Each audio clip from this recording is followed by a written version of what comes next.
সুম্মা কাসাত কুলুবুকুম মিন বাদি যালিকা ফাহিয়া কাল হিজারা। এত নিদর্শন দেখাইলাম, মৃতকে আমি জিন্দা বানাইলাম, এরপরেও তোমাদের অন্তরগুলা এত শক্ত নরম হয় না।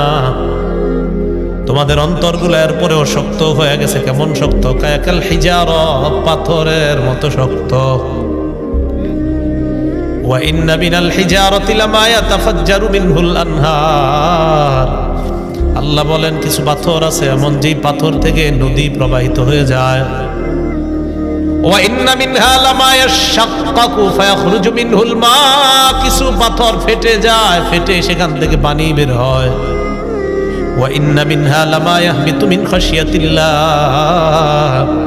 কিছু পাথর আছে এমন, যে পাথর আল্লাহর ভয়ে উপর থেকে নিচে পড়ে যায়। পাথর আমি আল্লাহর ভয়ে কান্না করে, পাথর থেকে পানি বের হয় আমার ভয়ে। বান্দা, তোমাদের অন্তর থেকে, কলব থেকে পানি আসতে চায় না। পাথরও শক্ত পাথর, এটা নরম হয়ে যায় আমি আল্লাহর ভয়ে। তোমাদের বান্দাদের অন্তর এত কঠিন, পাথরের চেয়ে কঠিন। আল্লাহ কয় আসাদ্দু কাসওয়া, বরং পাথরের চেয়ে আরো কঠিন। প্রথমে বলছে পাথরের মতো কঠিন, এরপরে বলে আর আসাদ্দু কাসওয়া, পাথরের চেয়ে আরো কঠিন।